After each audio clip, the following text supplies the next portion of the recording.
What's happening, Hardscapers? This is episode 297 of the How to Hardscape podcast. We're talking about how you can start and grow your hardscaping business.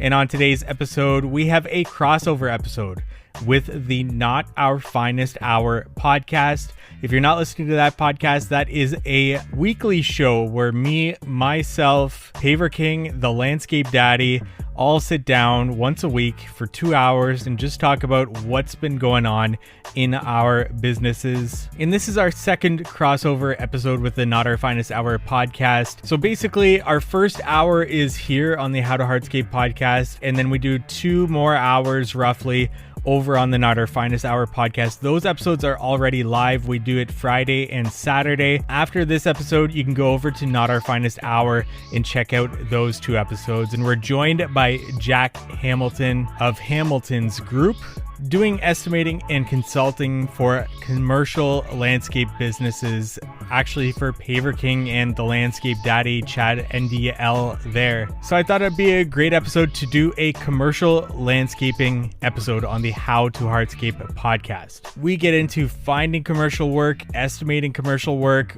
scheduling, managing, and so much more. But before we get into today's episode, we want to thank our sponsors, Cycle CPA. And if you're looking for bookkeeping, accounting, CFO services, reach out to Cycle CPA at cyclecpa.com. Let them know How to Hardscape sent you for money off their services there.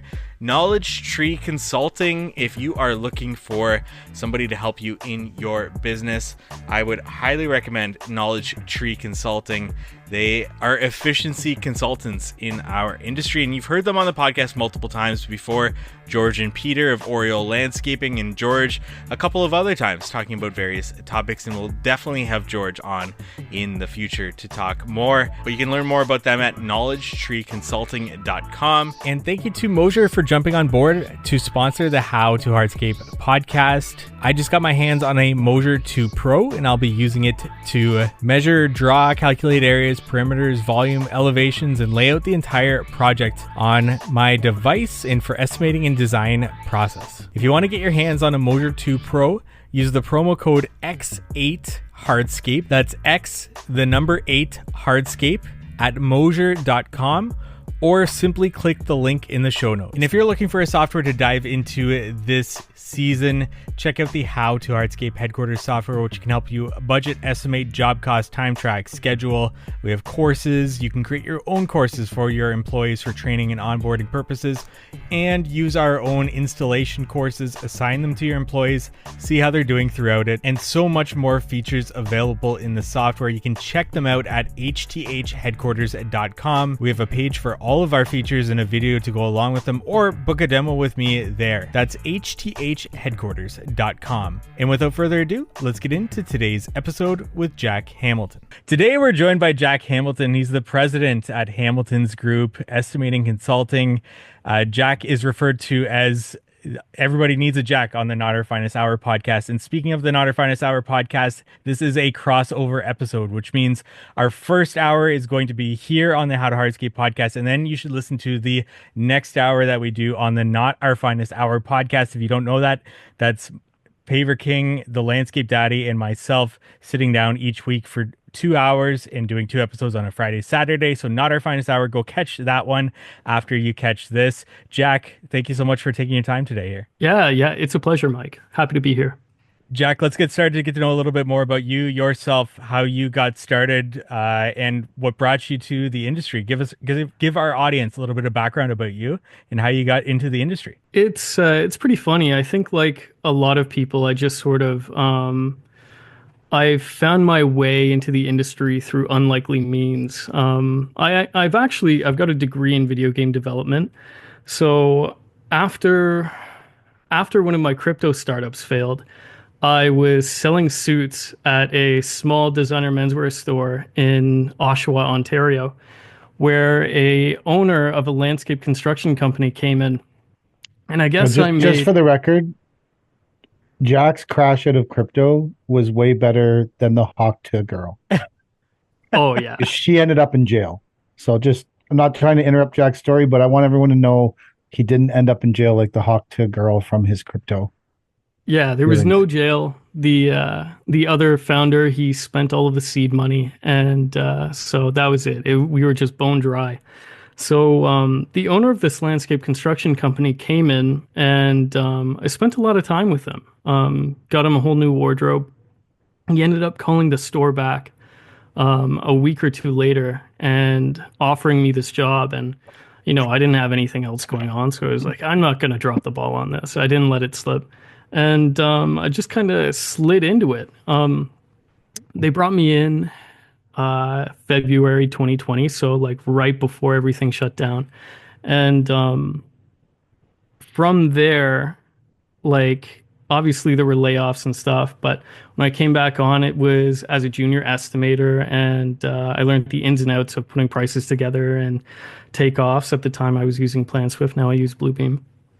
And we ended up starting because I had this background in software. The company really wanted to make everything no contact. They wanted a contactless work reporting system.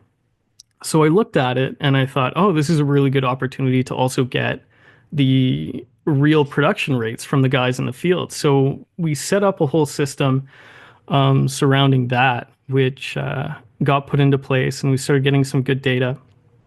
From there, I moved into a project coordinator position, helping some PMs, and then the company took on a huge project that they couldn't just put one of their PMs on that they had. They had to bring in another one. So when they realized that, they just sort of moved me onto that project, and I was there 24/7. I almost quit over it. But that's where I got to work closely with PK.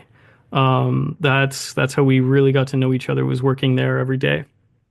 Um, from there, after that project finished up, about a year later, the company I was at went under, and PK encouraged me to start Hamilton's group and work with him on some of these projects and really lean into it and bet on myself. So, Mike, I owe you a debt of gratitude for pushing me to do that. That was pretty big. I don't Um, remember pushing you to do it, but you didn't push me, but you encouraged me. I did. Yes, I do remember that. Yeah. Yeah. Um, You're, I of remember course. several conversations about it. I'm thankful that you did, Jack. Yeah, I'd say it's working out. Um, so yeah, like that's how I get to where I am right now with HGOC. Of course, PK introduced me to Chad, and Chad and I have been working well together since then too. Um, we Between the three of us, I don't know, I think I've priced probably 120 projects between the two of you guys. Nice. Like we put a lot out. Put a lot out. So today, what are the services that Hamilton's group offers? So Hamilton's group is primarily an estimation service. If you're within a close geographical range to me, I will still offer project management services. I think PK is my primary PM client.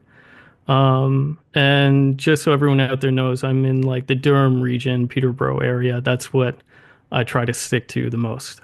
Okay, so this is a commercial landscape episode, so we're trying to get as much value out there for people trying to get into commercial, wanting to get into commercial, thinking about getting into commercial landscaping. So that's why we have Jack Hamilton here, as well as Paver King and the Landscape Daddy, to answer our questions. So most of these questions are going to be going towards Jack, but PK and Chad, feel free to chime in with anything that you want to add throughout the process here. So starting with finding work and getting commercial jobs. Jack, where do you even start that process in terms of finding these jobs to bid on? Any advice that you give to somebody just kind of starting out and wanting to dip their toes into commercial landscape? Well, I would say that the best place to really start is within your immediate network. If you have any friends that are running larger landscape companies, you should offer your services to them specifically with what you're good at. Like if your guys are killer at laying down pavers, You should reach out to the bigger landscape companies that you know and say, hey, my guys can probably lay pavers cheaper than your guys. I'm happy to get in there, do stuff lump sum. And, it's a great way to sort of dip your toes into the water without fully committing to going full commercial in a way. Beyond that, like if you don't have much of a network, what you can do is you can get onto the open bids, like on Bid and Go, bids and tenders, like those are out there.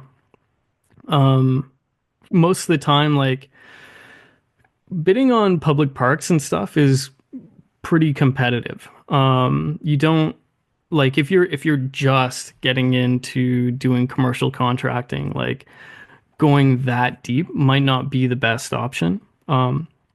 You're better to find these public projects that you think you're competitive at, like, and finding the GCs that are bidding on those, and hopefully, you have some sort of network connection to those GCs. Like maybe 10 years ago, you worked on a site with a site super that now works at this GC. Site supers have a lot more pull than you think. Call them, see if they'll talk to the PM, see if they know anyone in estimating. Companies have barbecues all the time. Just chat with them, see what's going on, see if there's anything that you can help out with. When you're bidding on these projects, like there's no rule that says you can't just send a bid unsolicited to someone. Like you can just send it off. Maybe it lands in their junk mail, but all you're doing is wasting your time maybe. But no one's gonna call you and say, "Hey, you sent me this bid, now you need to kick rocks. Like never talk to me again." The worst thing that they can say is nothing, actually. Can I Um, piggyback on that? Yeah, If absolutely. so I don't know how much I want to say, right? Because everybody that I'm inviting to do this is sort of like competition. So listen close, I guess. But if you are on a site like Bids and Tenders and you see a job pull up with a landscape portion that you think you might want to be interested in, a lot of the times you can see the other bidders or the plan takers, right? So you can see all the GCs that have taken the plans, and once you put your landscape plan together, or your landscape package together, you can forward it to all of those GCs that you saw, which are likely bidding the job, to get your number in there. It's a pretty easy way to do it if you don't have a lot of connections off the start. Right. That's not to say they're going to take you seriously. A lot of the times, if they haven't heard of you, they will toss your number, but you may get a horny estimator that really wants to give a new guy a shot or something like that, and all it takes is once, right? And Chad, going back to you there, when you years ago first decided to get into commercial, is that the route you went? Your network first, sort of like Jack mentioned there, Uh, leverage your network first, or how did you start? I fell ass backwards into opportunity where my old boss was getting out of commercial landscape construction and retiring, and there was a void, and I was able, luckily, to fill that void because not a lot of landscape companies can do that. It's a different beast between residential and commercial a lot of the time. So we were just in the right place at the right time. I put together some commercial prices. Somehow we made it work, and then they kept calling back. And PK, same question to you. I assume your network, having worked for Ridge Lake before, did the network help you to start to get commercial projects, or was it a decisive Uh, decision to? we focused when we started on mostly subcontracting off larger companies because I didn't want to deal with the invoicing and the bidding and the so we established two crews that either worked lump sum or worked hourly for a large contractor. That's how I met Jack. Um, when that we obviously had some opportunity to bid some of our own stuff within that, and we used to bid work to them too. they would ask us for prices and carry our numbers in their overall bid. But then when that company folded, then Jack and I begrudgingly inherited one large project that took like a month of going back and forth to decide what to do. And then between, I think, our team's ability to perform the work and operationally organize it, and Jack's ability to provide customer service to that client that was above and beyond, we sort of started bidding a lot more work through them. And then we started bidding work through other generals. We picked up a couple jobs left over from the heap of stuff that they sort of abandoned, which was a lot. It was a big company, so they abandoned like probably 10 to 15 projects. We picked a few of them and did them, and then now we have a pretty steady stream of bidding opportunities coming in. So that's how we sort of evolutionized into doing commercial landscaping like probably 90% of the time. And we still bid residential work if it comes in through Nancy Green, but that's the only time we really bid residential. Gotcha. Or we're bidding a excavation foundation thing right now, Jack and I, from, it's a residential house, but it's from another client who's going to do the work, but we need someone to do the ex. So that's how we got into residential or commercial, like more full time was, and we like Jack and I both hound every opportunity and bid. Jack spends time bidding and dealing with people for stuff that we probably have no interest in doing, but then they give you the job that is the next job that is the one you want, and they need a price, right? So there's a lot of extra work going in. That's mostly on Jack's behalf. I like to think I participate a little bit. Like he calls me and asks me stuff, and I source things, but a lot of the time it's Jack dealing with the client and making sure we're pricing stuff that maybe we don't want. And sometimes we get it and we do it, but then the opportunities you do want, those you have a better in with those people. Trying to only bid the stuff that you want, that you specifically want, I think is a lot longer path to building relationships with people. Yeah, you got to put prices to the garbage. Like even if your price is expensive, sometimes they just need a number to carry for that item, right?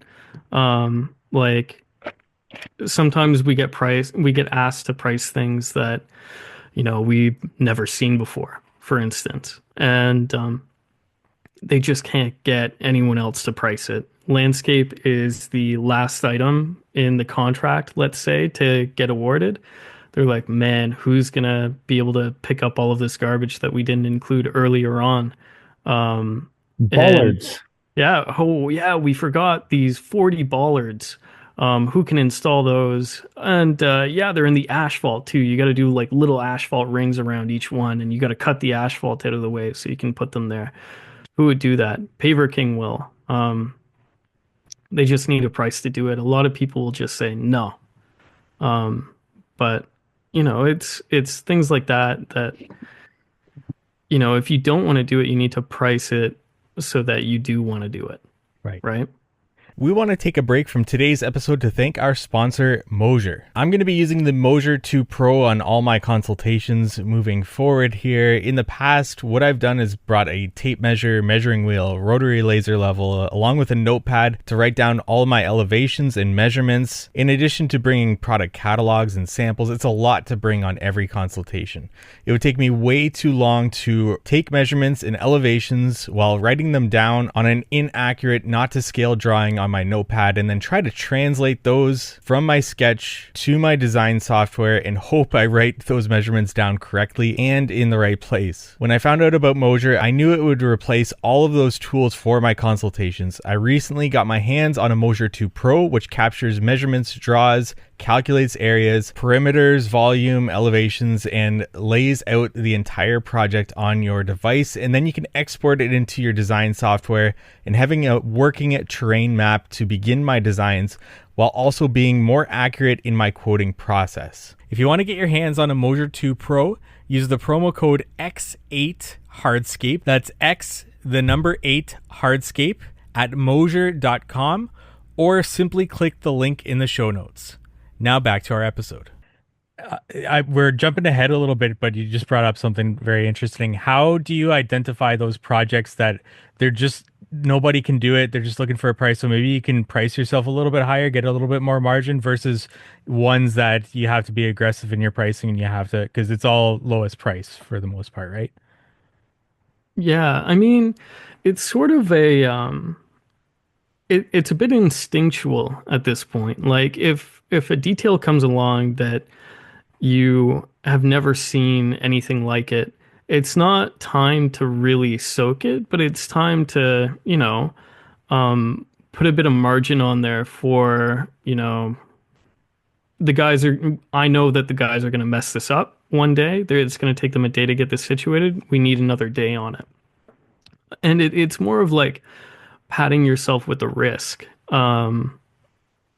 Like you need to make sure that you're going to be covered if something stupid happens.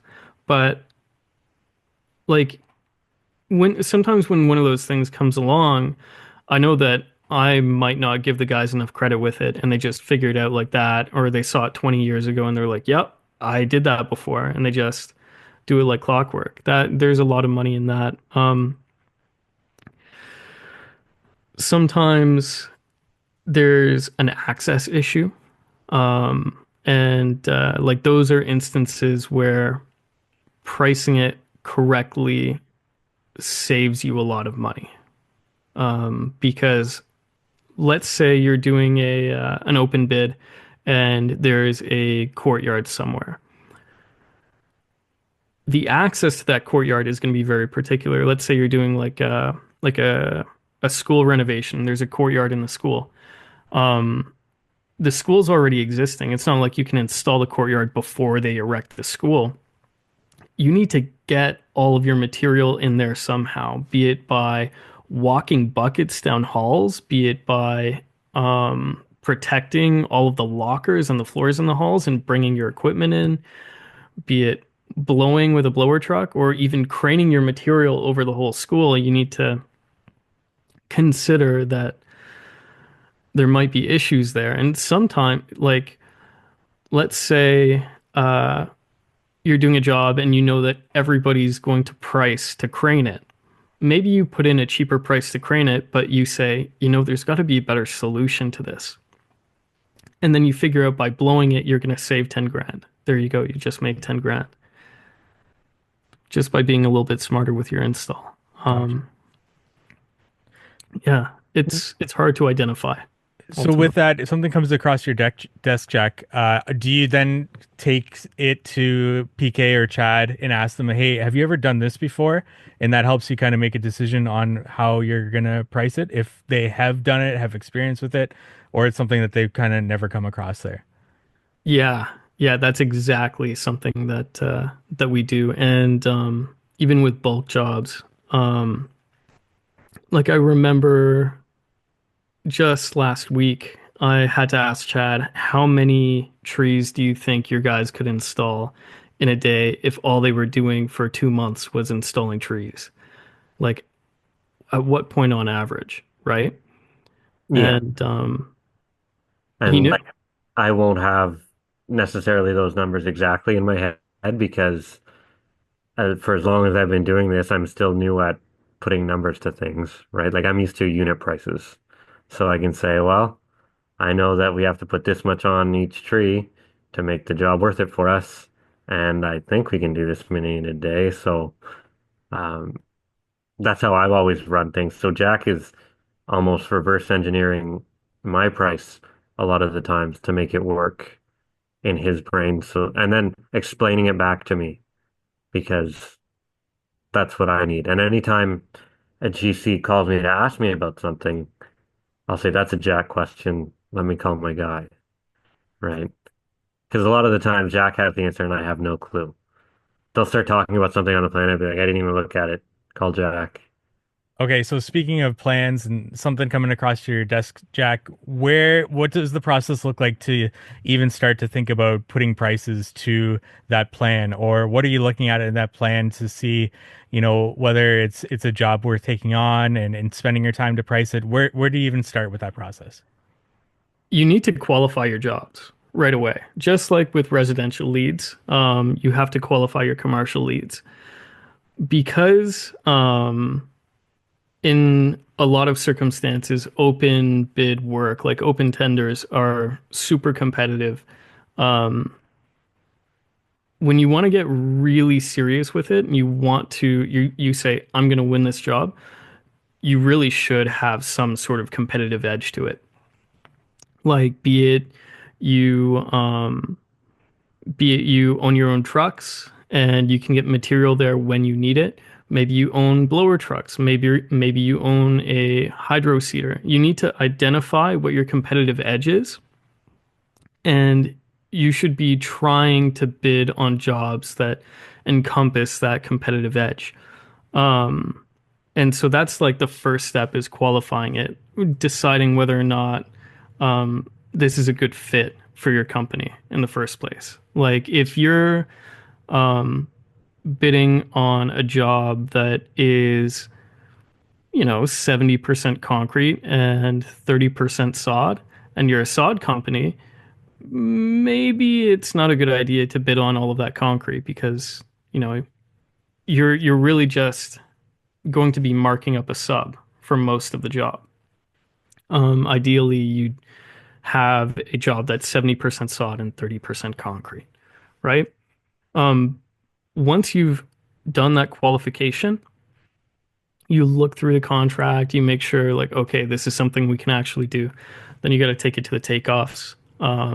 And once you have the takeoffs done and you have an idea of how much material the job's going to take, you need to ask yourself, can I adequately cash flow this job? Am I going to be able to purchase the material and manage the payroll over the next 3, 4 months? Because in some cases, your commercial GC might have interesting payment structure, right? Like they might take 30 days to pay. They might do a 3% quick pay. Those are great. We love those. Sometimes they take 60 days. That's not so good, but still great. We love 60 days. But some guys, they take 90 days. They take 180 days.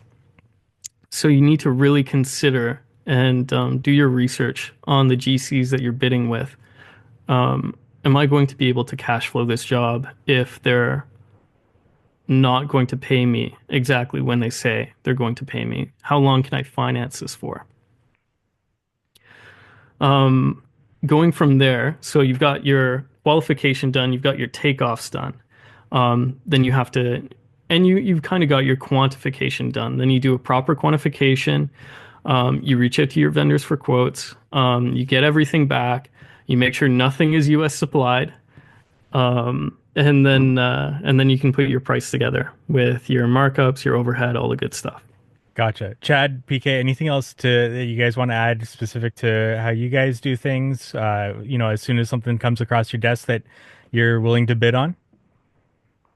Well, I don't remember Jack ever asking me if I could cash flow a job. He's always Yeah. been and assumed that I could. So That's a Paver King problem. Uh, I think we like when Jack does a first review, we look for things that, like he was saying, like, is there a shit ton of site furniture? Because I don't want anything to do with it. The site furniture is insanely expensive. You can't mark it up or you won't get the job, and it takes one day to install, so there's no labor in it. Like it's like $250,000 worth of the project, and you're making no money on it and carrying a lot of weight. but you're the only one who can do it and price it. Apparently the only person that can potentially ever do shitty Yeah. site furniture work is landscape contractors. Yeah, And while you're at it, put the garbage enclosure in there and the bollards. yeah, Oh, because that's definitely something to do with, yeah. you know, yeah. So I think too, there's a lot of jobs where we get forced into carrying the concrete that has nothing to do with us. And then the concrete is so expensive that you can't really mark it up, and you need to maybe investigate looking at a like some kind of partnership with a concrete sub, because if the job is worth $1 million and 600 grand of it is concrete and you mark it up, you're not getting the job.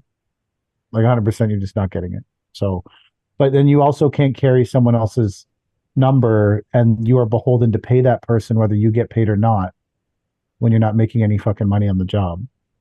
Like you're not making any money on their portion. Like if you're marking up their portion 15 points on 600K and you are now beholden to pay them, well, you're making 60, 70 grand off that. That's a different story. But if you're just marking it up to get to work, you need to like form some kind of partnership with those people, because and it needs to be an equal risk opportunity, which we've done that with different subs for different reasons before. Jack and I have talked to them about equal risk opportunity, because like you can't mark it up, and if you're not, why are you going to carry someone's 600 grand and then don't get paid, and then you got to pay that person.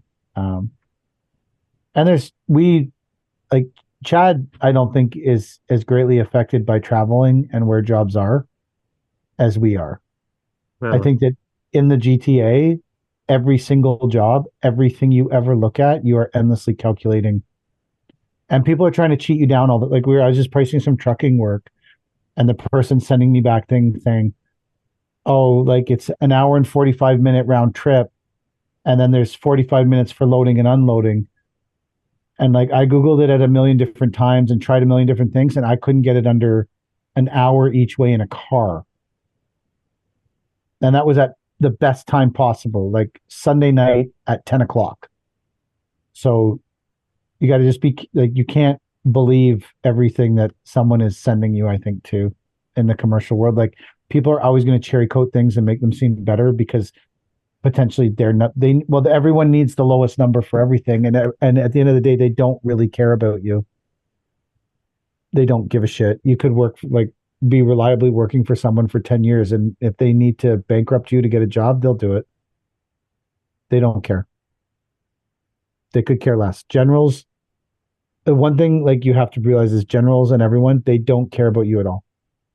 They don't they don't give a shit if you're bankrupt. They will just move on to the next low price. You have absolutely zero value to them as a landscape company. but you There's can protect yourself by having a jack, right? yeah, I'm just saying don't believe anything a general tells you. Do Yeah. your own investigation. Yeah. And Yeah, that's what yeah, I agree. Like if you're looking at a drawing and there's 10 trees and the general says, "Oh no, we talked to them, only price 8." What the fuck are you pricing, Chad? 10? I'm pricing 10 trees or calling Jack, say, what's up with these other two trees?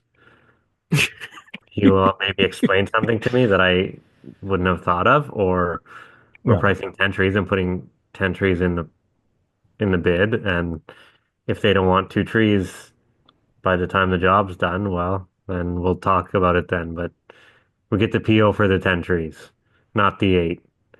I think there's also all kinds of really weird contractual obligations that you need to pay attention to.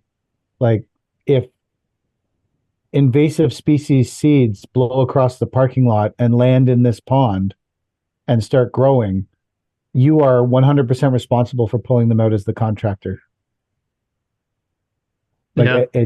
there's all, it's not like a residential thing where like, I think a lot of people candy coat it when they do residential all the time. Like it's 1,000 times easier to get an extra from a residential person than it is to get an extra from a commercial contract. Yeah, there's always a process to it. It's got to go, like you have to send in an RFI about this, and then they send back a change notice, and then you do up a price for the change notice and you send it to them, and they say, "Oh no, but you did it wrong." And you have to say back to them, "Actually, we did it based on site conditions. This is what's different." And you end up going back and forth for 2 months, and by that time you've already built the entire landscape around that area. And then they decide, no, you have to go in and move all of those trees you just planted. Um, so that you can get to this area and not destroy them. It's a nightmare. It really is. So that's why you're planting 8 trees instead of 10, because the two you had to take out to get back to the site Get are back gonna into make this. it. We want to take a break from today's episode to thank our sponsor, Cycle CPA. It's crucial to review your financial statements on a monthly basis so you can diagnose areas for improving your business's financial health early before they become significant issues. Too many contractors wait until the end of the year to review their financials as they file taxes, when it's often too late to take action to change the outcome. Cycle CPA not only handles bookkeeping and taxes, but they also ensure that you're armed with financial data on a monthly basis to make key business decisions. They offer benchmarking, cash flow forecasting, and assistance in developing targets for financial metrics. With their team of accountants specialized in the hardscape and landscape industry, they currently work with hundreds of companies in this field. Visit cyclecpa.com, and for $200 off, mention the How to Hardscape podcast. Now back to our episode. So since we're on the topic of contracts, let's get into that for all you guys, but let's start with Jack here. Anything in particular that you're looking at or in the past has stood out to you, a case study or anything like that of things in contracts that should be specifically looked at, have stood out to you? Any stories or anything that you can let us know about that? Check for maintenance every time. When you open up the specs, just do a quick Control F search. Check for maintenance, see what the maintenance requirements are. Like sometimes it's really simple. Like, if there is bare mulch in the planting beds, you're obliged to go back and replace the mulch. Sometimes it's not super simple, and they say you have to cut and maintain and fertilize the sod for the entire warranty period of 2 years. And that sucks. If you're not a maintenance company, you don't want to get a price to put on the maintenance. It'll throw you out of whack. And a lot of the time, the person that wins is the person that didn't check to see if there was a maintenance requirement in the contract. Gotcha. Watering is a big thing. Sometimes the architects want a watering schedule, and you have to put together like a calendar of when you're gonna go water these plants, things like that. Those stand out to me. You should always be checking if you're at the point that you're negotiating a contract, you should be checking to see what the payment terms are. Typically, those are in the contract. If they have an early pay discount, um, this can be a bit divisive, but you got to decide whether or not you want the money in your pocket or you want that extra 3 to 4 to 5%. It varies from GC to GC. Um, One of the ones that stands out is the Fragmity issue that PK and I ran into last year. That was pretty wild because where we think that the Fragmites got into this native screened soil where it was stored, which wasn't on site. Um, and we had no idea. There's no way we could have checked for it. It was an unknown unknown. Now we look for it. But we were obliged to go and actually rectify the Fragmity situation. And honestly, it went a long way with the GC that we looked at it, we read the spec, we read the contract, and we were like, yeah, we got to do this. So we just went and did it. GC loved it. The PM on that project called me 2 weeks later and was like, hey, are you guys going to do this? And I said, it's already done. Don't worry about it. She was super happy. Gotcha. I don't think too, know. like that was like if that was a one-off client, we would have probably handled that differently. Mhm. But this client that gives us a ton of work, so it was handled in a way that where we went and did it, took care of it, handled it because we get a lot of work from them and it went a long way. If it was a one-off, one-time client, I probably would have told them to pound salt. take me to court. See you some other time. But that client earned us to do that work. So, anyways, whatever. That's just one story. I'm not bitter about it. Anything else Uh, that you guys would add to looking over contracts? Things that stand out to you? Going uh, back to the payment schedule thing, um, we've had jobs before where the client will only pay cost of material until the end of warranty period, which is 2 years, just about. So you're basically doing work for free and only getting paid after a year and a half, 2 years, if all your plant material survives, which is pretty bonkers. Like that could bankrupt a small or a new landscape company getting into commercial work. Like it's serious business. And you don't have much of a leg to stand on a lot of the times with these big commercial bids because unless you have someone like Jack, you are looking at an RFQ paper and maybe a drawing and putting unit rates on things and thinking, hey, this is just like all the other commercial work. You're going to get paid when it's done. And sometimes that is definitely not the case. I've been there. Yeah, when it comes to something like that and you're getting just the cost of material and then the rest at the end, um, they don't factor in the cost of capital or anything like that. You're not getting any interest. If it's a $100,000 line item, which is the price it should be won at, let's say, you don't you just have to finance that 50% of the line item for the 2 years. You are financing it. You are the bank for that. No, And you're also the bank for all your labor costs and all your insurance costs and all your equipment costs and all this stuff too, right? Like you're not just paying for the plant material. You're paying for mhm. all that other stuff too, which is huge if you don't have money in the bank. Yeah, that's the cash flow aspect that I was getting at earlier. Is you gotta be prepared for worst case scenario. It doesn't always happen, but sometimes it does. Right. It does to us. Yeah. This case always happens to us. So, Chad, if something like that comes across your desk and or for Jack to price for you, do you take a project like that on, or does it have to meet specific qualifications for you to take it on? So, materials won't be paid out until after the warranty period. Well, we did it again. And this time we involved PK. perfect. I'm So pumped. we don't know how that number stuck, but it was a big job. The king Um, of not getting paid. yeah. So we'll put you through the ringer one more time. But So you if would we do it all still again. uh it can be a lucrative job as long as everything goes well. Gotcha. And not a lot of people can do it, so I like to do jobs that not a lot of other people can do. That's one of my favorite things about commercial landscape construction is doing things that not a lot of other people get the chance to do. I don't know why. It's sort of like bragging rights. Not that anyone else cares, but it's important to me. I think too, if you can get your costs covered and then carry that money, and then you know that money's coming, and you can keep working without that money.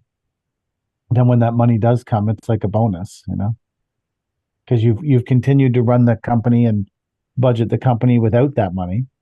So when it Yeah. does show up, you're like, oh shit, I forgot about this 300 grand Yeah. or whatever it is, right? Could be three, could be $1 million. I don't know. Like, but you're like, oh crap, I've been so focused on just getting through the day to day and paying the bills, and you know That money's coming somewhere. that money's coming. Yeah. Oh, damn, that money's coming. Like we I don't think you could do that though if you had one crew to rely on, no. right?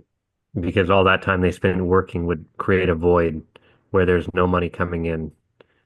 You have to maybe use your other crews to subsidize that crew or float that big job crew through to make it work.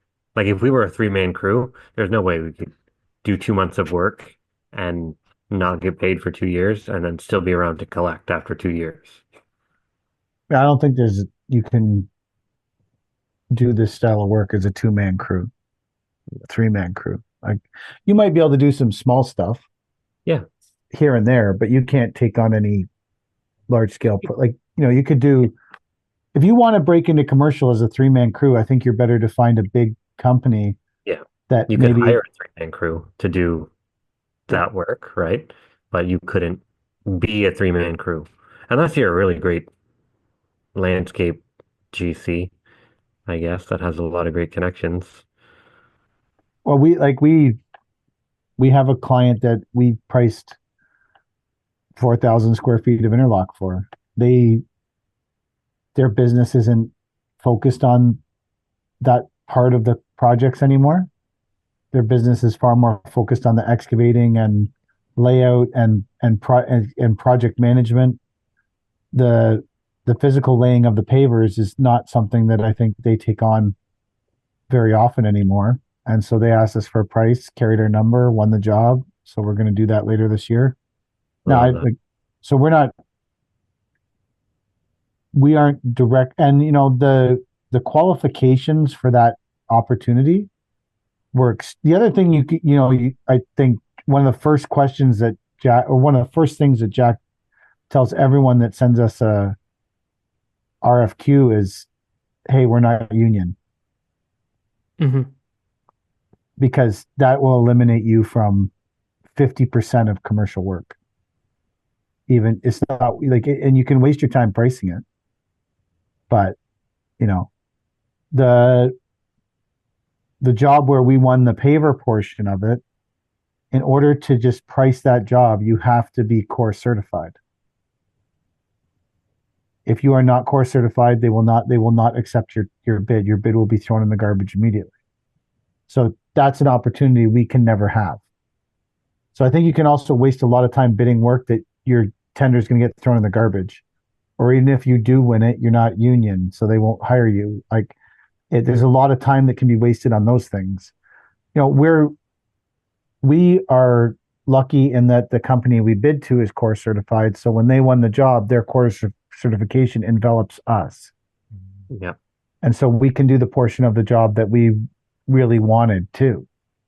Um, you know, we probably could have done the whole job, but I don't think we're large enough to finance that job. And it's insanely complex project, and they have an amazing infrastructure. So where we can fill in, we fill in and we help them. I don't, I think there's people who would probably say, if you don't hold the contract, or you're not running a real company, or there's lots of people that might say stuff like that. I don't we've done that for a long time. Found reliable, good partners that will work with us, and then we provide great services to them and alleviate some of the money collection. And when we get those style of jobs, that's when Jack is the most profitable too. Hmm. He's not dealing with the ins and outs of every single thing going on a project. He's helping us price it. Whatever project management needs to happen, Jack's first to step up and do that work. But there's far less, because they already have a project manager attached to those projects that's stopping by, checking on our guys, doing those things. Um, Not to say that Jack wouldn't do it, but I think it's a little bit less for him when we're doing work in that style. You know, which I actually really like that kind of work.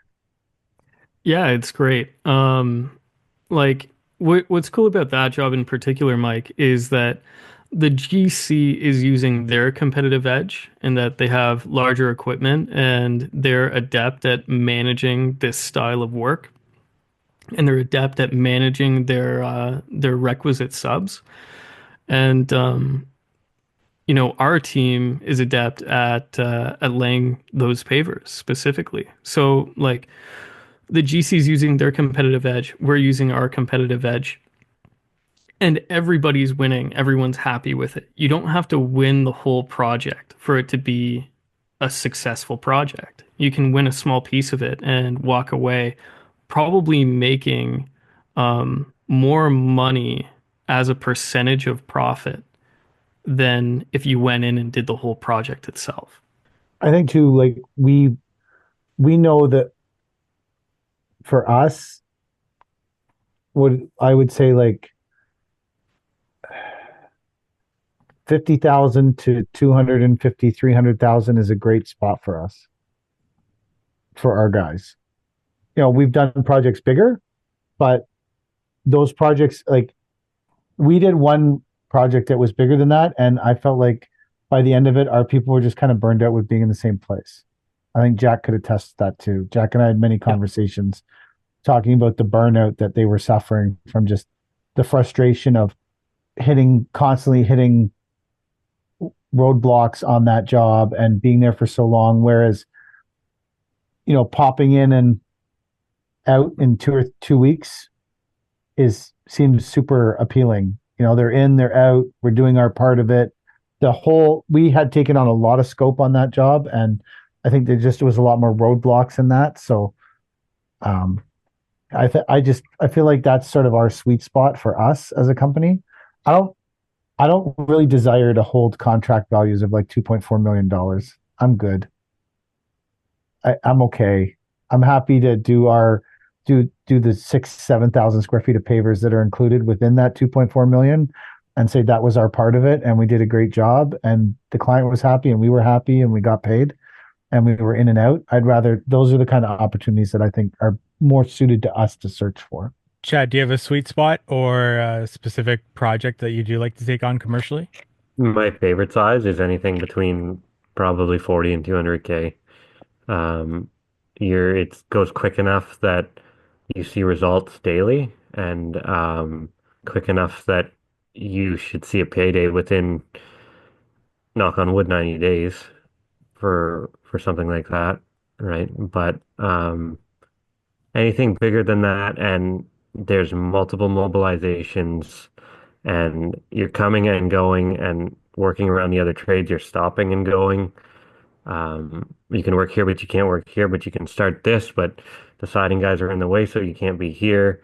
And you can lay this sod, but you can't lay over here because the roofing guys still have to get a zoom boom through here and shit like that. And I know this is all based on man hours, and that'll throw a huge wrench in your man hours, having to bounce around and stuff like that, right? So you could bleed money daily if you don't have somewhere else to go on the site or work cohesively through something that you're trying to finish. We want to take a break from today's episode to thank our sponsor, Knowledge Tree Consulting. They are efficiency consultants in the industry with 35 plus years of industry experience building Oriole landscaping in Toronto, which they are completely hands off at this point. George and Peter have been on the podcast before, and George, on multiple occasions now, I've personally leaned on him to help with the How to Hardscape headquarters software and how we can maximize the efficiency of user experience. And I know the guys at DTE Landscaping, Chuck and Jeffrey, who we've also had on the show multiple times, have hired them on in the past. Check out their consulting services, peer groups, and events that are coming up on their website, knowledgetreeconsulting.com, or check them out on Instagram at joinktc. Now back to our episode. Okay, I want to revisit scheduling and maybe talk about a bit more about bouncing around the job site, but I also want to talk about pricing and Jack's roles and responsibilities as project manager, what's included in that.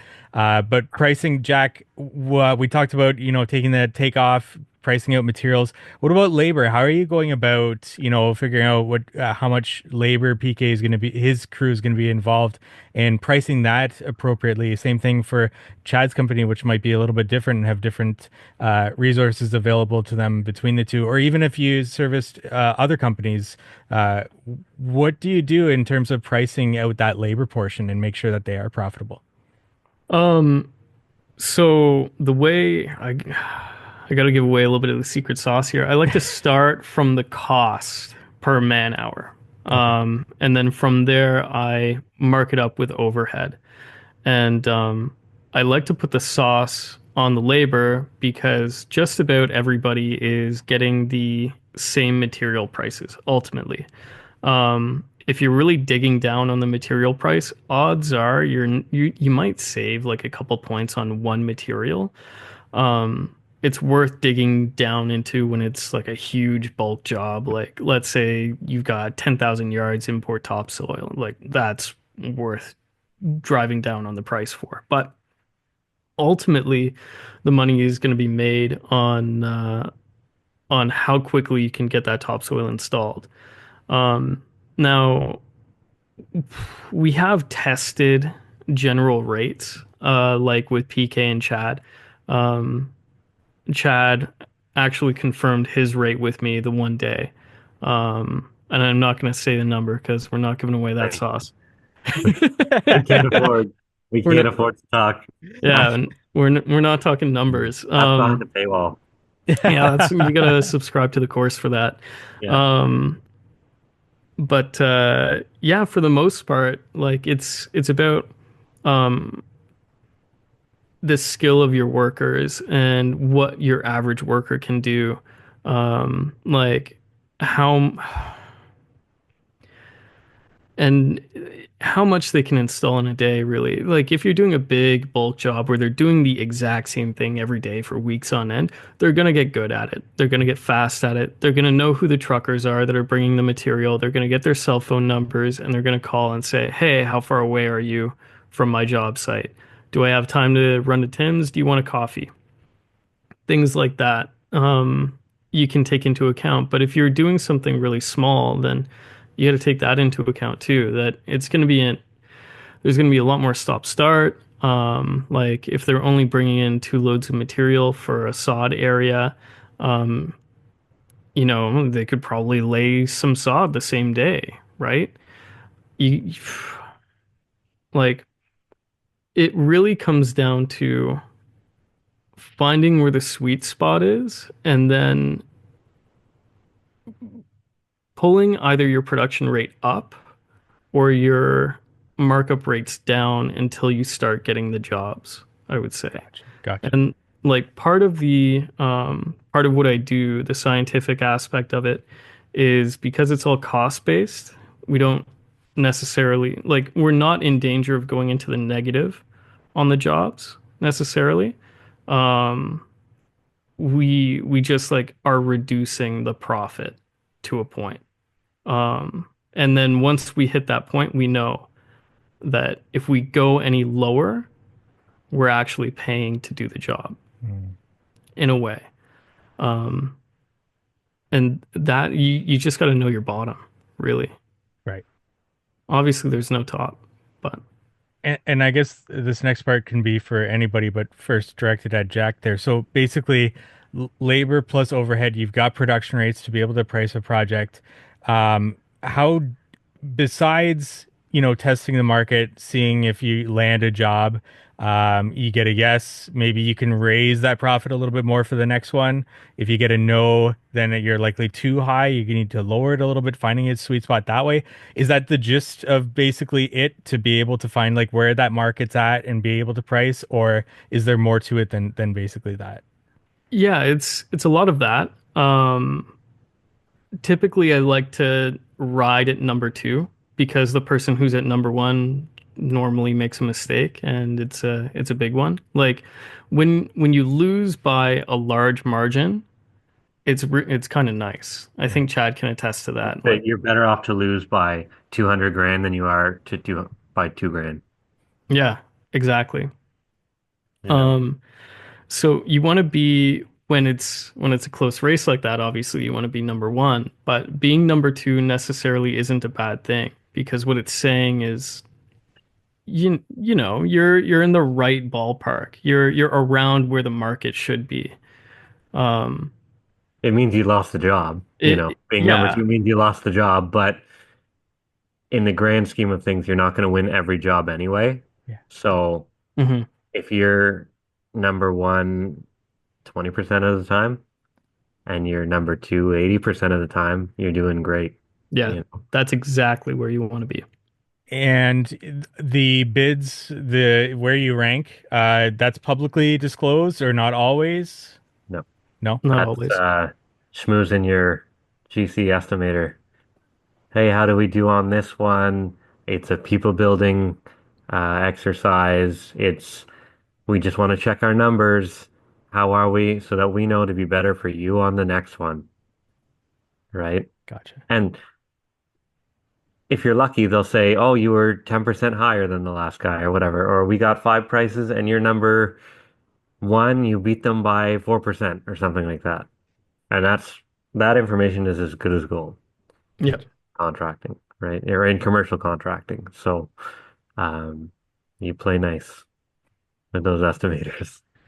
It's almost as good as actually getting the contract. Not as good, but almost as good. Even when you get the contract, you should be asking for feedback with regard to where you are. Like if you win the job and they say you are, you know, 40% less than the next person, you should be pretty worried.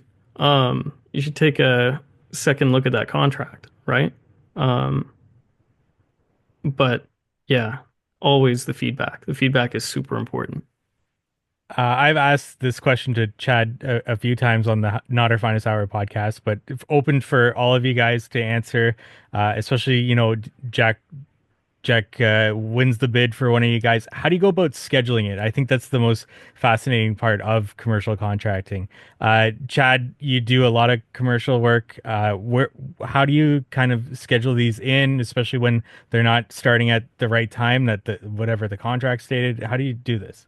Well, generally, unless you call them, they don't tell you that you have the job, or you open your mailbox one day and there's uh, a contract for a job that you bid 6 months ago or something like that, right? So you don't know, and you have no way of scheduling it, and you're just hoping that it falls into place because the dates that they put on the project almost never go ahead as scheduled.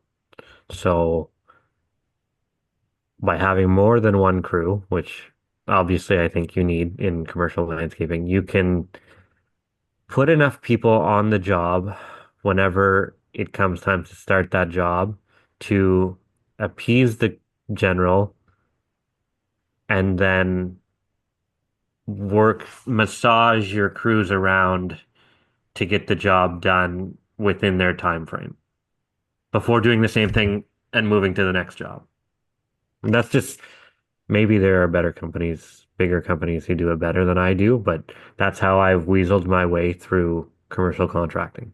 My method is you just have to figure it out. I've been scheduling commercial crews for 25 years, and there is no way to, like, because the situations change rapidly. One day you have access, the next day you don't. Then, or like you thought you'd be able to go ahead on this, and then the railing people went on strike, so no one can finish any of this shit. Or the bricklayers went on strike, so this job shut down. But this one now you could go to this. Like it, I think you just have to be really fluid with what's going on. And for us, I don't want to employ a lot of people. I'm an older person. I don't want to have a lot of people employed by our company directly. So we have three really reliable um, subcontracting companies that we call up, and then because we pay well and we take care of them, oftentimes they will drop something to help us. Last year we laid 10,000 square feet of pavers in May, in the middle of May, and we had two different companies drop what they were doing to come help us do it. Um, we Those found, pavers got laid in 3 days, by the way. yeah, it took 3 days. Yeah. So I think that for scheduling, the when I ran the other company, when I was the operations manager, I would just say we need to have, like, we had three crews: A crew, B crew, C crew, and we just needed to have, you just need to fill the board, like absolutely jam the board. Because even you can have a job that's $2 million that you think you're going to be on for like 2 years straight, and you float all your equipment there, and then you work there for a month, and then they're like, oh, like, we didn't pour these basements, so we're not ready for you in the next phase. And then you got to have something to. I think one of the things we do is we always have a little bit of residential from Nancy Green in our pocket to fill a gap here and there. And then if we don't end up with a gap, we find a reliable subcontractor that has a gap and wants to come and do the work. I think there's some appeal for them too, because most of the subcontractors are, you get the owner on site. Well, all three of ours, you have an owner on site. So for them, it's almost a break. Like they're just there working. They don't need to worry about collecting the money. They don't need to make the decisions. We kind of take care of it for them. So having a big network of people, like even Chad, like you have a partner, right? Yeah. So it's not just how many crews are in the other company? There's 3 on mine and 3 on his. So you guys have 6 interchangeable crews. Yeah. Right. Which, yeah, like you say, playing off your subs or your partners is huge, right? Because if if that job isn't scheduled to go ahead, then they're working at their own jobs and you're working at your own jobs. But the second that the commercial job is scheduled to go ahead, maybe you don't have anyone to go to that job, but he's got a crew at least. And he can put his crew on that commercial job to bide some time while your guys finish up, and then you can shift your manpower over. Like the power of partnerships is just huge, especially for small landscape contractors, right? Because how are you going to go up against the giant landscape contractors with an army of 3 guys? You probably can't. But if you have an army of 3 companies with 3 guys, maybe you have a shot. And that's a great way to break into commercial contracting as well, if you can trust the people that you're working with. Gotcha. We are at the end of our How to Hardscape episode. Jack, you did mention, I think it was Bluebeam. Can you quickly let us know what that Bluebeam is there? Yeah, Bluebeam is it's a PDF viewing software that does takeoffs, it'll scale your drawings, all of that good stuff, markups. It's just great. It'll calculate volumes for you. It's totally interchangeable. I'm a big fan of Bluebeam. They're also like one of the cheapest takeoff softwares on the market. Shout out to Bluebeam. Awesome. Jack, where can our audience go find out more about you, Hamilton's Group, wherever you want to send them to? You can visit my website, hamiltons.group. There's no .com, it's just Hamiltons, HAMILTONS.group, or you can follow me on Instagram at jack.m.hamilton. Jack, thank you so much for your time. And for our audience, the remainder of this episode is going to be over on the Not Our Finest Hour podcast. So go over to Not Our Finest Hour podcast, follow it, subscribe to it, and listen to the rest of our episode with Jack here. Thank you for listening to today's podcast episode with Jack Hamilton of Hamilton's Group. If you found this helpful, leave a comment, rating, review, or share this with somebody else that you think might find this helpful. I would really appreciate that, and that helps the How to Hardscape podcast. But also go on over to Not Our Finest Hour podcast to listen to the hour and a half more of this conversation there. And before we go, we want to say thank you to our sponsors. Cycle CPA, if you're looking for bookkeeping, accounting, CFO services, reach out to Cycle CPA at cyclecpa.com. Let them know How to Hardscape sent you for money off their services there. And Knowledge Tree Consulting, if you're looking for efficiency consultants who have a lot of experience in our industry, check out Knowledge Tree Consulting at knowledgetreeconsulting.com. And thank you to Mosier for jumping on board to sponsor the How to Hardscape podcast. I just got my hands on a Mosier 2 Pro, and I'll be using it to measure, draw, calculate areas, perimeters, volume, elevations, and lay out the entire project on my device and for estimating and design process. If you want to get your hands on a Mosier 2 Pro, use the promo code X8Hardscape. That's X, the number 8 Hardscape at Mosier.com. or simply click the link in the show notes. And if you're looking for a software to dive into, the How to Hardscape headquarters software can help you budget, estimate, job cost, time track, schedule, and so much more. Check out those features at hthheadquarters.com. That's hthheadquarters.com. And we look forward to meeting you next week on the How to Hardscape podcast.